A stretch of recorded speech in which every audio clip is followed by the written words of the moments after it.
Welcome to Bobby Owsinski's Inner Circle. I'm Bobby Owsinski, and this is a show all about music, music production, and the music business. My guest today is live sound mixer Mark Frink. First of all, Taylor Swift and Ticketmaster combined for a very unique program that is really trying to eliminate the middleman, eliminate the scalper. However, there's a bit of a backlash because of the way it's been done.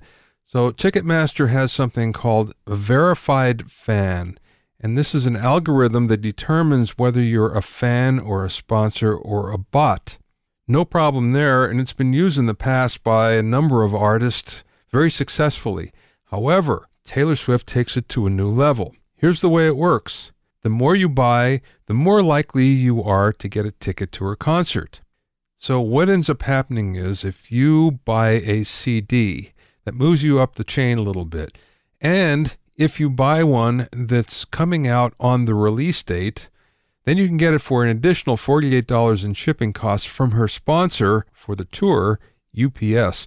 So basically it costs you $63 to buy the CD, and you have the privilege of buying it for up to 13 times in order to move up the line in order to be eligible to buy a ticket to her concert. Now, if you can't afford that, and let's face it, there's a lot of our fans that can't, well, then what you can do is you can go and watch her new videos up to 5 times a day. And when you do that, that actually pushes you up the line as well. So, as you could imagine, there's a big backlash over this because people feel that she has plenty of money, but this is pretty much gouging her fans. So even though it's a good idea, basically, in order to get rid of the middleman, and let's face it, that's one of the things that really jacks up the prices a lot. However, it's at the cost of buying her merch and the cost of actually promoting her that you're getting a chance to even be able to buy a ticket. So I'm sure this is the way of the future. However, it seems pretty unfair that it actually costs you extra money, one way or another, in order to buy a ticket. If you have any questions or comments, you can send them to questions@BobbyOwnerCircle.com. The second edition of my social media promotion for musicians handbook is now available on Amazon, iBooks, Ingram, and a bookstore near you. Also, check out my courses at BobbyOwsinskiCourses.com. Another thing that came out in the past week is the fact that Gibson is in even more financial trouble than we knew. Its credit was downgraded by Moody's, and it's going to make it more difficult and more expensive to actually refinance some of the debt. And what ended up happening was Gibson saw that the trend was there were fewer and fewer people buying guitars. Now, they saw that successfully in 2012 and decided to diversify. So what ended up happening was that Gibson bought about a dozen companies, including Onkyo and Tascam and Stanton. The problem was they borrowed money to do this. It wasn't coming out of profits. So as a result, Gibson has $520 million due in 2018. And many think that they won't be able to refinance that because their business outlook is bad. They're really not making money because guitar sales are down.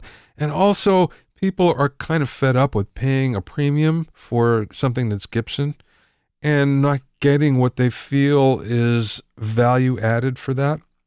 So in order to get around that, Gibson is actually selling off a lot of its assets, like a couple of buildings in downtown Nashville, for instance. The problem is that's not going to bring the debt down enough. So nothing's going to happen for the rest of 2017, but starting in about April of 2018, look for some big things happening at Gibson, and they might not be good things. My guest today is Mark Frink, who has what I consider to be the hardest job in show business, and that's mixing monitors for some of the world's biggest acts. Mark has been trusted with the monitors for a wide variety of music mixing celebs, including Joni Mitchell, the Three Tenors, the Zac Brown Band, the Jacksonville Symphony, and most recently, the Eagles. Even if you're strictly a studio person, Mark has some excellent Q-Mix techniques that are well worth the listen. We spoke via phone from his home in Jacksonville, Florida. I'd like to know how you got into the business. I assume it's like the rest of us. You're a musician first, right? Well, almost. I started as a drummer, and like many on this career path, I was the guy with all of the sound equipment. And so as I went from the evolution of one young band to another, I just kept sort of accumulating more and more PA equipment. And since I already had a drum set to drag around, the PA equipment didn't seem like a huge burden. It was a much smaller commitment back in the 70s than it is today. And since I wasn't going to get the girls because I had to pack up my drum set, then I figured I might as well just pack up the PA too, and kind of simplified everything. And then, you know how it is. The guitar players always get the girls. Yeah, I know. What kind of sound system did you start with, just out of curiosity? Oh, back in those days, it was a PV board or a Tapco board. I think I started with the Tapco. I moved on to the PV, and then I moved up to a Tangent 1602, which was quite something in the day. We could never imagine why you would need 16 channels, but that way you could do anything. Nowadays, you're lucky if your drum set fits in the first 16 channels. Yeah, right. What would you consider your first big break then? Well, I went to college, and this was back in the day when if you had a part-time job, you could actually kind of pay for most of college as you went along. And I realized I needed a job, and I had all the sound equipment, and it occurred to me that there wasn't really a quality vendor for small events on campus, and I had all this stuff in my dorm room, so I just rented out a small pile of sound equipment for different things, bands, coffee houses, frat parties, you name it. And, the partying runs out around midterms, and then I would, take the money I had earned and go buy my books and knuckle down and start studying like everyone else. But it was a great way to go through college. I had a great time. I went to college for 6.5 years on that plan. Eventually, the college sat me down and said, you've been going here for 6.5 years as a full-time student, and we'd like you to graduate, but we're going to have to make your space open for someone who's a little more serious about graduating. We're going to ask you to go continuing education, which, of course, is night classes, and I was doing a lot of gigs at that time. So I moved on, and at that time, I changed my major a few times and ended up as an economics and philosophy major. You start taking enough philosophy courses, and you realize you don't really need a degree to do anything that you love to do. And so I decided to move on and formally pursue a career in sound reinforcement. But I knew I didn't really have the equipment or skills to do it on my own. So I found the largest sound company in my area, which was actually a very good company, the company that did all of our big spring concerts on campus. I went to UMass in Amherst, Western Massachusetts, and they were also the company that did quite a few of the college campus concerts all over New England. And it was a great move for me. It took me a little while to get my foot in the door, and I literally started by emptying waste baskets and counting cables in cable trunks. But as soon as they discovered I could drive a truck, my career started to take off, because that's the most important thing at a sound company, after doing sound, of course. And Sun Sound, a few years later, was the company that co-developed the EAW KF850, which is the first, one of the first trapezoidal full-range cabinets that could be easily assembled into point source arrays, and it was a very successful product. And I literally was in the right place at the right time when all of that happened, and it was a huge help to my career. My first tour prior to that, coming on Sun Sound, there was a previous series of loudspeakers also made by EAW, And EAW liked to use RCF transducers, and they still do to this day. And at the time, there was a huge demand for JBL transducers in speaker cabinets. And so when we bought this early EAW system, we bought it unloaded, and then somebody had to put JBL transducers in it because EAW wouldn't do that at the time. So as the new guy at the company, I got to load up a brand new set of speakers with JBL components, and then that naturally led to loading up the amplifiers and the amplifier racks.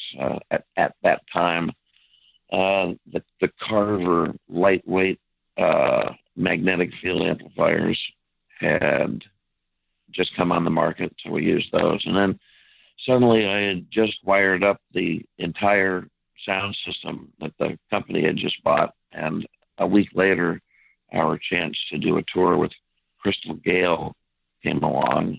And since I was the new guy that had just wired up the entire sound system, they sent me along on my first tour with Crystal Gale. As a system tech? Yeah, basically. Yeah. They knew if something went wrong, I was going to be able to quickly dive in and rewire any problems because I was the guy that put it together. So, yeah, it was a nice, gentle way to start off touring. When did you graduate to mixing then? Well, yeah, back in those days, there was no direct path to mixing. You kind of started off like I did in the shop, and you graduated. If you knew what you were doing, you graduated to being a technician. And then, of course, the next move is you graduate not directly to mixing, but to being some kind of a system engineer, which gives you familiarity with all of the procedures and practices associated with putting up a system and getting it to sound as good as possible in the room du jour. And eventually you get a chance at mixing some of the opening acts that inevitably show up for the headline artists that don't come with an engineer, whether that's at front of house or mixing monitors for them. More often than not, it's mixing monitors. And as a young person, you're naturally always far more interested in mixing front of house than monitors, because that's where the glamour and the glory is. Whereas mixing monitors is a little more of a chore. It's not quite so glamorous, although you're much closer to the artist. You also have a more direct relationship with the show and the music because of your interaction with the performers on stage. But you're no longer mixing for yourself. You're mixing for your performers on stage, and it's more of a subservient relationship than front of houses, where if you're lucky, you only have to satisfy yourself and your audience, of course. Let's talk about mixing monitors for a second, because I've always felt that was the most difficult job in show business, especially on a big show where you have a lot of mixes going on. How do you keep track of all the mixes? On a big show, what you eventually learn as a monitor engineer is that not only are you not mixing for yourself, but you're mixing for people who are focusing on their performance. And so it's not easy for them to communicate with you the things that you need to know to do the right thing for them in any given situation.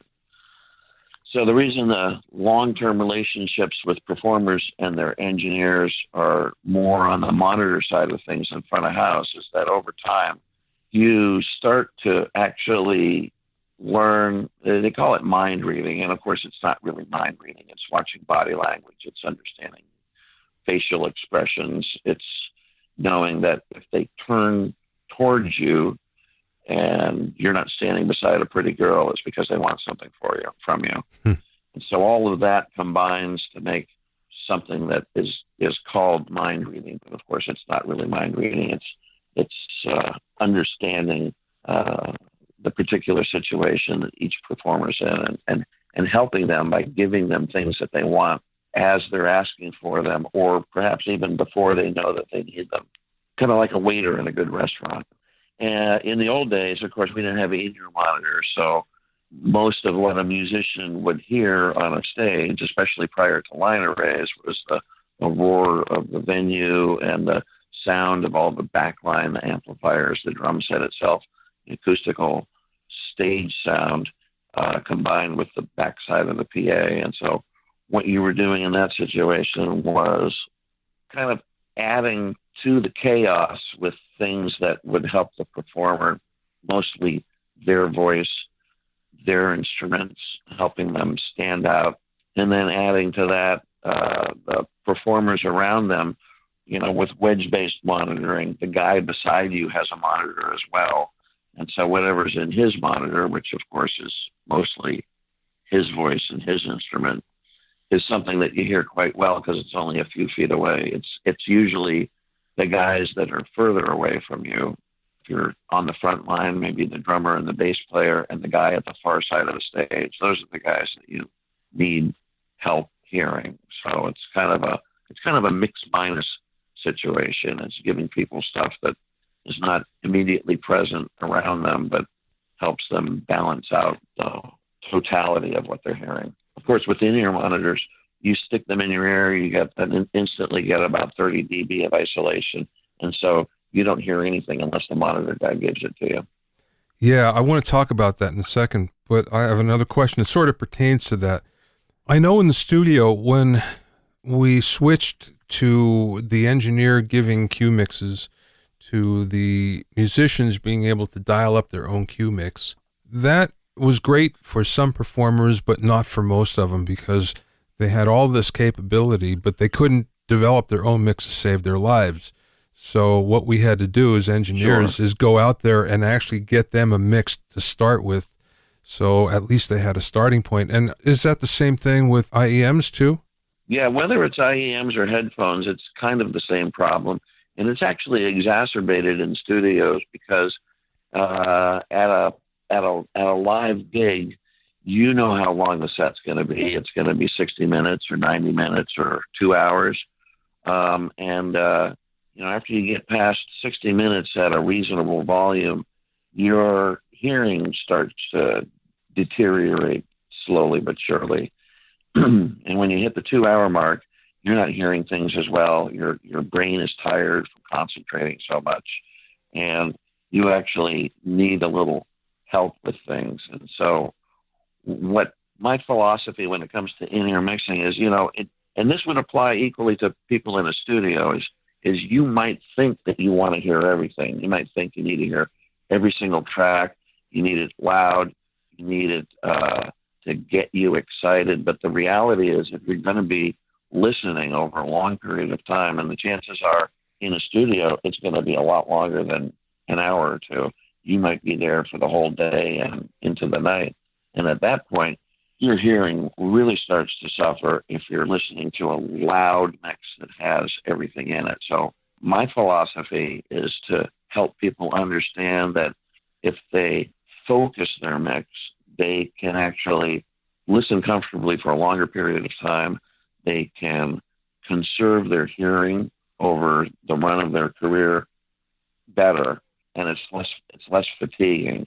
And so what I say by a focused mix is, a focused mix is something that predominantly has your elements in it, the things that you're producing, your voice, your instruments, anything that you're playing. And then the only other things important to that mix are the essential cues for timing and intonation, along with any other instrument that you have to interact with. If you're doing a duet, obviously you need that partner, whether it's vocal or instrumental. If you're harmonizing, you need to hear that part to harmonize correctly. But if you're the lead singer, you don't really need the background vocals in there. You don't need the synthesizer pads. You don't need a lot of the backing tracks that aren't important to your performance. What you need is to concentrate on your performance and the things that will help it. And so a focused mix often isn't as satisfying as a typical full-on studio headphone mix, but it's something you can listen to for a much longer period of time safely and comfortably. Well, I know in the studio, what we tend to do is it doesn't matter what instrument you're playing. You basically get the kick and the snare for your timing. You get a lot of you, whatever you're doing, whatever you're playing or singing, Mm-hmm. and then another instrument, for, like you say, for a tonal center. So it's a piano or something that's non-chorus, so you can kind of get your bearings from there. And then, fill in a little around the edges, and that would be the mix, and that usually keeps everybody happy. But it sounds like it's much the same thing with IEMs, what you're saying.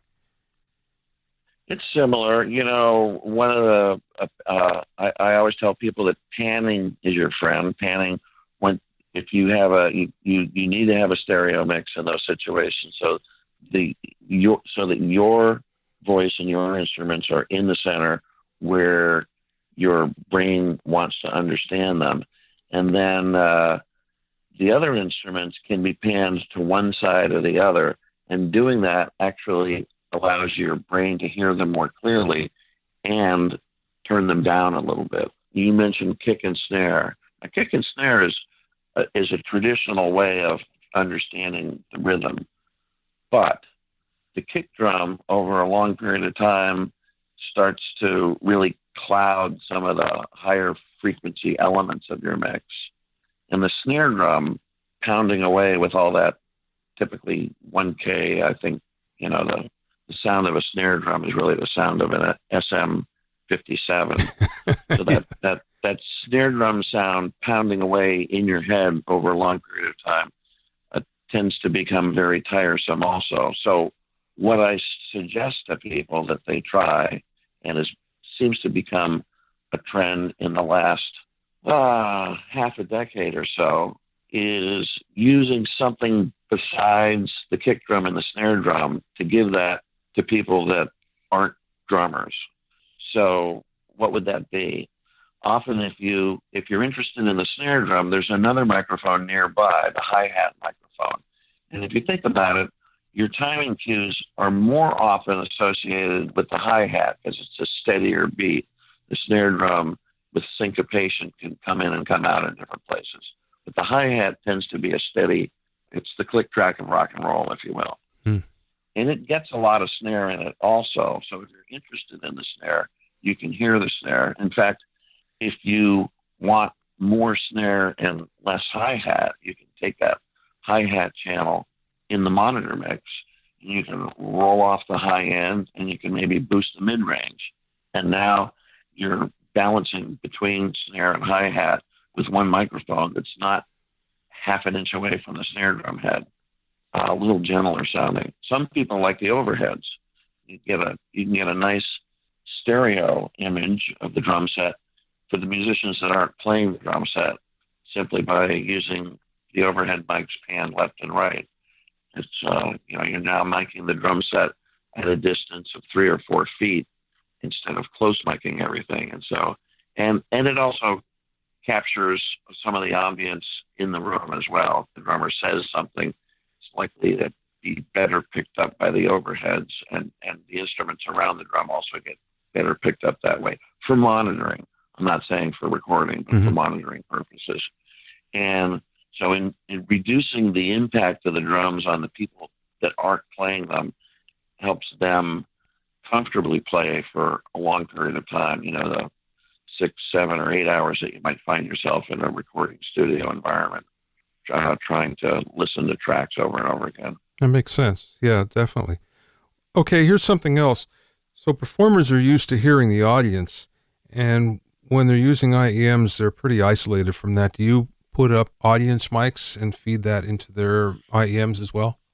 There's 2 schools of thought on that. Some performers really like that and find it interesting and helpful, particularly the singers who might be trying to interact with the audience a little more than some of the other performers on stage.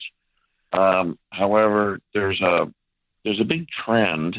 It's kind of a retro trend of people going from the more directional hyper or supercardioid vocal mics back to the old familiar SM58, which is a cardioid mic, which actually captures quite a bit of sound from the side and even a bit from the back. And so if you've got a band that's all on ears, they can use SM58s because they're not concerned about the wedges feeding back into the vocal mics anymore. So there's a little more forgiveness there. And the performer can even back off the mic a little bit because they can sing into that mic instead of putting their lips right on the mic. They can back off a few inches, and they're not listening to the proximity effect of the microphone anymore, that woofiness that you get, woolly sound from getting right on the mic. But in lifting the level of that mic to everyone's in-ear mix, you're also lifting the sounds of the room coming into that mic. And so if you've got a very enthusiastic audience that's making a lot of noise, a lot of applause, a lot of cheering and cat calls, that's all getting into all of those vocal mics. And so the need for ambience mics to pick up the audience is reduced or eliminated for quite a few artists because they've already got plenty of that. In some cases, if it's a great band and a great audience, they've got too much of it in their ears already. So sometimes it's not worth the effort for that. And for the cases where it is, it's kind of end up chasing your tail down to a rabbit hole because it's never going to really be perfect. It's only going to be a resemblance of what it might sound like if you didn't hear your ears in. And it can be quite a chore to assemble a system of ambient mics that is satisfactory to people on ears. And it, to my point of view, most of the time it's not worth the effort except for the rare individual that's after some kind of perfection that's difficult to achieve. Are you adding effects as well in the in-ears? Oh, sure. Yeah, the ears are so everything is close. For the most part, everything's close mic'd, so there's not any ambience in any of the tracks. So if you don't put a splash of reverb on everything, then it's harder to hear it because your brain is used to naturally hearing the ambience of a performance space. It's used to hearing at a minimum some early reflections and a little bit of slap. And so, but they only want it primarily on their voice and maybe their instrument, but not a whole lot. I mean, a little bit goes a long way. So what you've created is a situation where now, in the old days, you might have, with wedge-based monitoring, you might have wanted maybe a little reverb for the singer, maybe a little delay, and somebody, maybe a sax player with a solo, might have wanted some reverb on their instrument. But now, with the dryness that you get in your mix with the in-ear monitor isolation, now you have a situation where a tiny bit of reverb, even so little as to not be very noticeable, is actually extremely helpful in terms of hearing your instrument. So what you end up with is dedicated reverbs for every singer, and certainly every singer that's got a lead part in a song. But it's even helpful with the background singers and many of the instruments, just to make them sit in a space that's easier to hear. So whereas, on a wedge-based monitor system, you might have 2 or 3 effects, and that would always be enough. Now with in-ears, I'm mixing monitors with the Eagles, and I've got a whole bank of 12 effects running on 12 auxiliary sends so that I can isolate dedicated effects for specific people for specific purposes and, run them on a scene-by-scene basis depending on the song and who's singing and who's got a lead part. So it can get quite carried away for a very subtle effect. One thing I like is you're talking so much about the technique, but so much of it involves the psychology behind it as well, psychology behind what you're doing. The old expression is monitors is half audio and the other 90% is psychology. Yeah, it sounds true. Okay, what's the biggest show that you've ever mixed in terms of the number of mixes? Number of mixes. This Eagle show that I'm on this summer is quite extensive. Previous to that, I was with the Zach Brown Band, and there are a number of multi-instrumentalists in Zach's band, and his band is rather large. I think we occasionally would add a horn section, but even without the horn section, there were 8 or 9 people on stage, all running around, often trading instruments. There was at least 2 guys playing the keyboard rig. So in a monitor situation, when you do that, you've got to split your keyboard inputs, because the guy playing it is going to want to hear it differently than the guy not playing it. But when they go back and forth, you've got to be able to flip channels back and forth to accommodate that. So that was on a Digico. That was on a Digico SD10. I think I might have had 24 mixes on that between effects and everything. Most of those guys were on ears, so that actually simplified things quite a bit. It meant the band could go into a terrible sounding room. It was a bad sounding shed with a metal roof, for example, and it wouldn't affect them that much because of the isolation that they get from the ears. With the Eagles, I've got one of the newer Digicos, the SD5, and I have it configured for 120 inputs and 48 outputs, about half of which are stereo for in-ears. Wow. The Eagles use a combination of ears and wedges, and there's actually 2 monitor guys because they want an extreme amount of focus and attention. And when you've got 9 musicians on stage, the best way to do that is with 2 engineers, one on each side of the stage, and that allows you to focus on half as many musicians and give them what they want, song by song, moment by moment, much better than if you're trying to take care of all of them at once. And with a band like the Eagles, there is no star. Everyone's a bit of a star in that show. It's a super group, really. Sounds complicated. Well, it can be, but the console is very powerful. The console gives you the power of creating snapshots, and so every song becomes a snapshot. And their set is very predictable. Unlike the Zach Brown Band. The Zach Brown Band, actually, their production manager on a day-to-day basis goes through and entirely scrambles the set list to make it interesting for the band every day, and to make sure that some of the songs that they can't play every night get played on a regular basis without getting repetitive and boring. And so, they always play the same. They always start the show with the same song and end with their chicken fried song that's a big hit for them. Mm-hmm. But in the middle of their set, it's completely unpredictable, aside from the fact that they always do a little kind of a breakdown acoustic set in the middle, which has become a bit of a rock and roll tradition also for many bands. However, with the Eagles, they play the same show. It's the same set with very minor changes, and that's more typical of what most bands do in concert. Is they have a predictable set that runs down in a particular order because they spend a lot of time kind of putting things in the order that they want that year. And so they always kind of know what's going to happen next. And it's for some musicians, that's far less stressful, and they're happy to reduce the stress, even if it might seem a little more boring to play all the songs in the same order every night. Kind of a trade-off.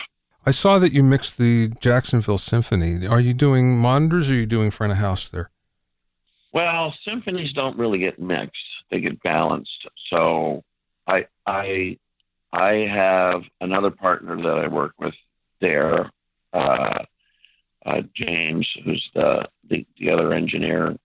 And I often spend more time miking up the stage and working with the musicians on stage and occasionally doing monitors than mixing front of house. It's just part of my transition to being a stage-oriented technician. There's whether it's classical music or rock and roll or anything in between, there's kind of as a technician, there's an intimacy that you form with the musician. We talked about the psychology of what we do, and the more you can make whatever the music is, the more you can make the performers comfortable and happy and at ease on stage, the better the show's going to be. Even if it's just saying, "Hey, how you doing?" and that sort of thing. Seems like a little thing, but the happier the musician is, the better the show is. So I'm as happy to sit on the side of the stage as I am at front of house in any of these situations. And the great joy, my partner James, we of course quite often do what we call straight shows, and in a straight show, you're not reinforcing anything. The orchestra's playing in the hall. Sound the audience hears is the sound of the orchestra in the hall. And so audio consists merely of running an announcement that reminds people to turn off their cell phones and not take flash photography. And then that's it. That's it for true audio.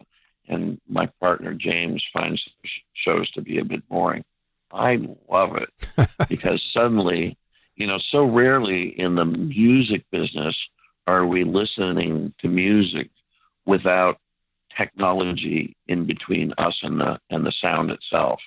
It's just with a straight symphony show, it's just the sound of the music in the hall, and it's simply is what it is, and of course the conductor's the one that's making the changes, telling the brass section to play into their stands a little bit because they're too loud, or trying to get the woodwinds to stand out a little bit better, or getting the strings to dig in a little harder in the right place. But that's all being done organically.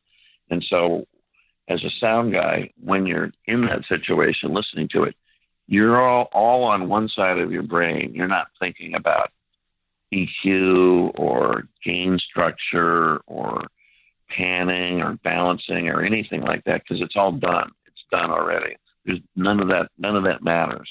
And so it's refreshing to listen to music and be entirely on that side of your brain. I mean, you can't even listen to pop music on a stereo without thinking about things like, oh, that's clearly an SM57 on the snare drum, or gosh, I wish the bump and ride on that guitar solo was a little better, that type of thing. But with symphony music in a symphony hall, I find it the most relaxing thing of all. Yeah, I agree with you. There's nothing like organic music, that's for sure. You mentioned miking before, and one of the things that we find in the studio is the old classic engineers would add a lot of space, whatever they were miking. The mic was placed a foot, 2 feet away, and let the sound develop. And that was kind of changed over the years, where suddenly everything got very, very close mic'd. And the trend, of course, is going back where, you're adding space so the sound can develop. So how does that work live? Because you're more concerned, or are you as concerned with the leakage as, we are in the studio? Yeah, you want as much isolation as you can get with live. Otherwise, you're if you've got the drum set right beside the piano and it's a real acoustic piano with microphones on it, and you're turning up the piano, well, if the drum set's, bleeding into the piano as it normally does, and you're also probably turning up a kind of a muffled sounding kick snare sound at the same time. So it's really destroying the ability to finely craft the sound of the individual instruments and put them in balance correctly. So yeah, isolation for live sound, isolation is definitely your friend. You tend to prefer tighter microphone patterns. You tend to prefer cardioids and supercardioids and hypercardioids to regular cardioid microphones. You tend to get things in close. If you can, you'll isolate them with rock and roll. There's a great trend over the last couple of decades to take loud sounding guitar cabinets and put them off stage or isolate them with blankets or even build them into a road case to shut them up, along with the long-standing tradition of taking, Leslie cabinets and putting them off stage and covering them with blankets so that they're not quite so loud for all the performers that can get them in their monitors if they want them. So, yeah, close miking is your friend for live sound. There's so much more I want to talk to you about, but I don't want to keep you too long here. So let's talk about AES. You put together quite a program for AES at NAMM this year. You've asked me to handle the studio side of things, but the sound reinforcement track is really amazing. Can you talk about that a little bit? Oh, that's very kind of you to say so, Bobby. I appreciate that.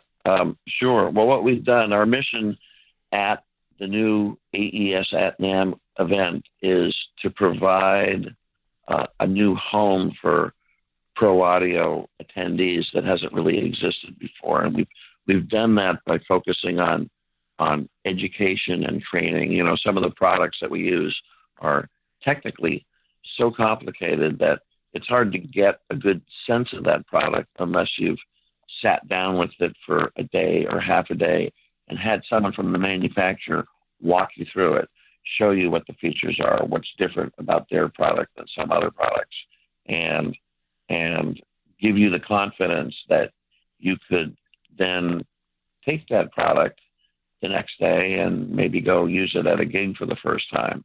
Obviously, nobody reads the manual anymore, and most product manuals aren't written all that well. The old saying, in case of trouble, break out the manual and read it finally. But our program has live console training. We've got 5 rooms dedicated to training consoles from 5 leading manufacturers, so that and we're gonna end each day of console training in the last hour with a live band isolated in a room with their preamps from all these consoles in that room, feeding all of the different learning consoles. And so people will be able to do a sound check with the band at the end of their day of learning, and then have the band play some songs and, build a mix, put a mix together on the console. And that's a great way to get confidence on any console, is to actually not just learn the console, but use it with a live performance of some kind. Similarly, there's a set of line array loudspeaker system training. We've got 6 top manufacturers, and each one will spend a couple of hours in a classroom talking about the design theory behind the way their line array is put together and how it works as a system, and then teaching the predictive software that goes with the system, and taking an example and showing how you decide what the different angles in your array might be. And then in the last hour of that half-day session, that class goes and they actually assemble that line array that they've just looked at in the software.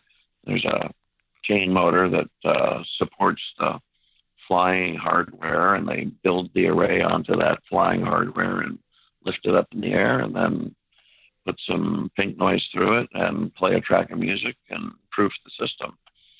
And so at the end of that half-day process, all of those students walk away now knowing that if they were to encounter that system in the future, whether as a sub-hire or as a tour using a different line array each day, that they would have the confidence, they understand how the system works and how they can get the most out of it. Or perhaps they're thinking of buying a line array, and when you buy a line array, you're not just buying one speaker, you're buying a couple dozen speakers at a minimum, and that's a pretty big investment. So for anyone thinking of buying a line array system or a mixing board, it's a great opportunity to sort of evaluate that product in a very hands-on type of situation.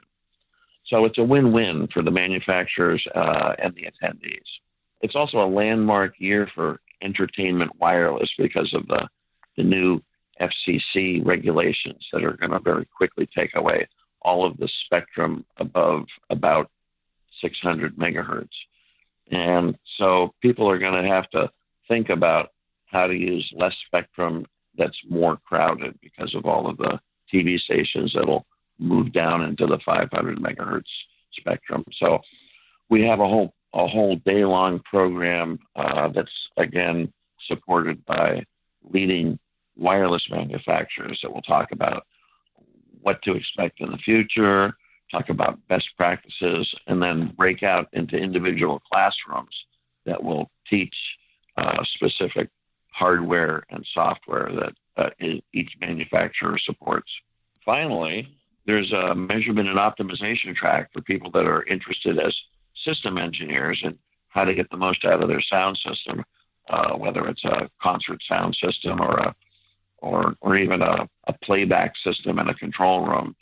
I talk about the different types of software and the practices used to get sound systems to sound as good as they possibly can for the purpose they're being used.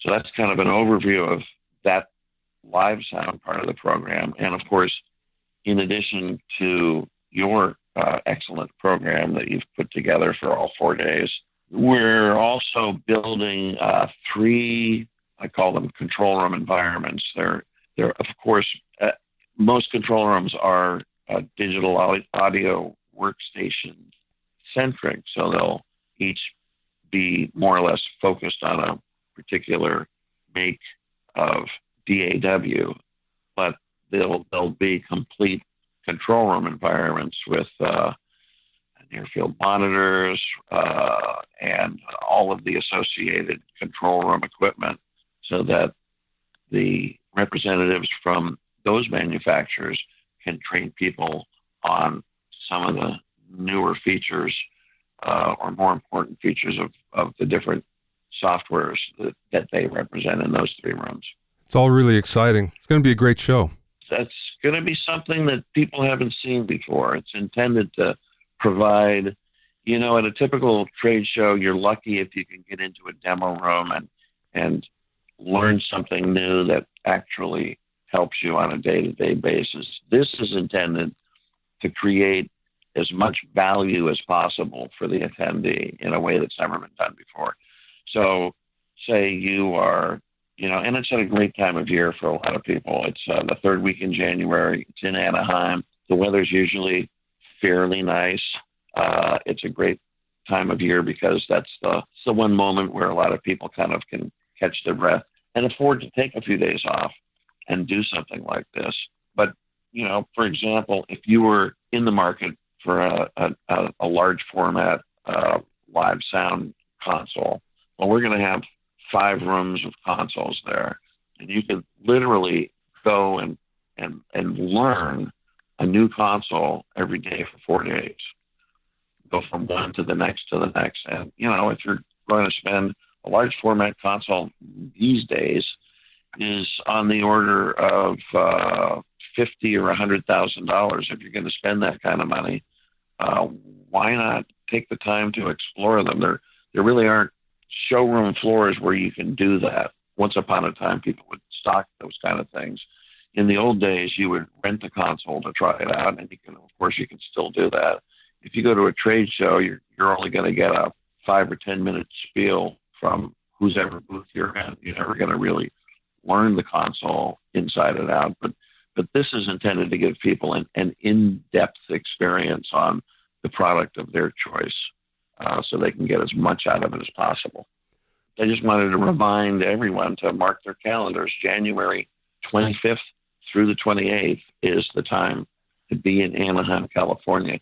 And in addition to your pass for AES at NAMM, it also includes a pass to the NAMM show itself. So there's going to be a lot to do. You could easily spend a week in Anaheim and get a lot out of it, meet some new people, and walk away with some valuable experience.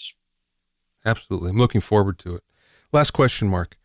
What's the best piece of business advice that maybe somebody gave to you along the way, or maybe something that you learned?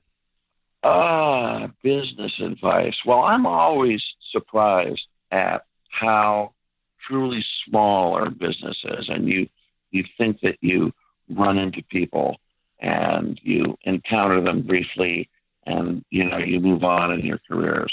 But our business is so small that there's a really good chance that the experience you have with an individual on one day at one gig or in one studio is going to come back years later and have an effect on your career in a way that you can't understand in the moment.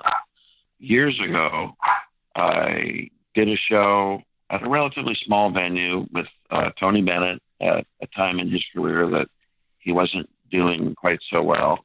It was right before his big comeback with his MTV Unplugged album. And I did a gig, and I enjoy that kind of music, and had a good time at the show. And a month later, I got a phone call from the road manager, and he called me to hire me to work for Tony Bennett.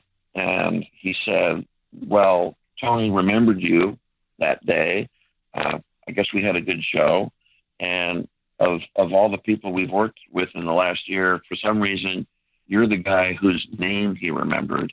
And he asked me to call you and hire you. And that came out of the blue. But things like that happen in this business all the time, and you never know. I'm working for the Eagles this summer. Well, everyone that I interviewed for this job before I was hired had a connection with me from some gig that I had done years ago. And it was not my resume that got me the job.